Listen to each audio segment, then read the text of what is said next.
I'm in my van, and this is where I do the majority of my thinking and plotting because I do so much driving all the time. And so this is part of where some of my writing is done.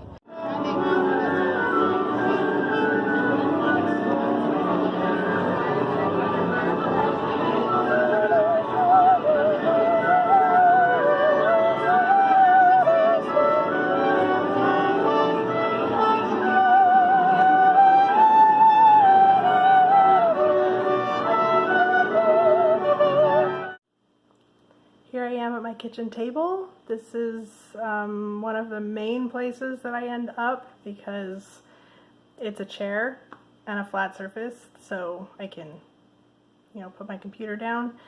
Sometimes I end up on the couch over that way. I'm not going to show you any of it because it is such a mess right now. I'm just take my word for it. So this is my office. It's a nice little place I've set up for myself. It's where I do the majority of my videos. Sorry, my finger's in the way. Real, professional here. I love this picture. Cute. Aww. A mirror. Eventually, hello. I want to be able to teach vocal lessons in here, but I haven't started that yet. Piano, music. This is what I used last week to try and do a video. Super classy.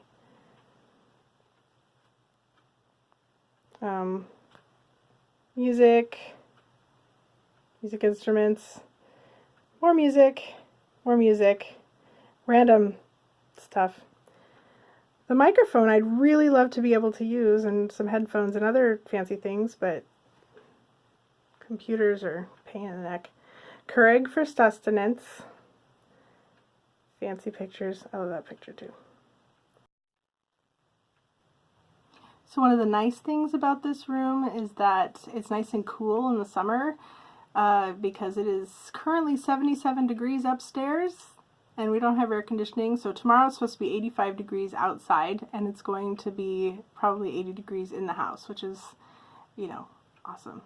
But it's relatively cool in here, especially if I open the window. The drawback to being down here is that it's far away from where my kids are, and the dog will sit on the landing and bark at things outside because that's all she can see, and usually it's nothing. So I have to tell her to go stop, and that's not conducive to concentration. But my kids will need me, and I have them send hangout messages, and sometimes I don't get them because I'll get really focused on what I'm doing, and so it's not conducive to working either. So I'm not down here writing that often, at least not right now. Eventually, maybe early mornings if I can get myself up early enough. But shout outs. So Joy, I hope you're feeling better and I hope you had fun on your anniversary trip. This goes with Jake too. Jake, I hope you had a lot of fun. You guys are just the cutest couple and it's just so great.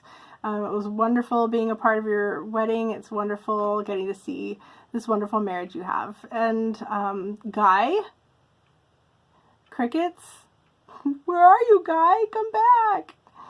Riley, Skyrim. I recognize a lot of that scenery because of my kids and husband play Skyrim. Maybe someday I'll record myself playing Zelda. That would be fun. Maybe my kids would help me. And Brandon asked us, what is the weirdest thing you've ever done while writing? I'm not sure if this is the weirdest thing, but it is a weird thing that I do, is I tend to, while I'm writing, I tend to make the faces that my characters are making. And if I'm writing in a public place like a restaurant or a coffee shop, I realize that, I'm making this really weird face, and I'm not just making a face, I'm making that face in public. And if people are looking at me wondering, why does she look like she's constipated? Then, yeah, that's me making my character's faces. I don't know. You guys, I am so tired. I've got to wrap this up. Lydia, I love your drawing. Eventually I might get to doodle a little bit, but I am so impressed with your work. and with your ideas. Like, the world building looks like so much fun, and that's one of, I love world building. It takes a lot of brain power, and there's a lot involved, and it's just, you know, you are awesome. The things you're doing are great, and I can't wait to hear more about them. Well, I had better stop before I run off on a rabbit trail and can't remember anything else, and I've got to go to bed. So I'm going to edit this, and I will see you next week. I believe our topic will be what our favorite authors' writing habits are. I'm pretty sure. I looked it up this time. And tomorrow's Lydia again, and then we'll start again with Joy. So have a great weekend, guys!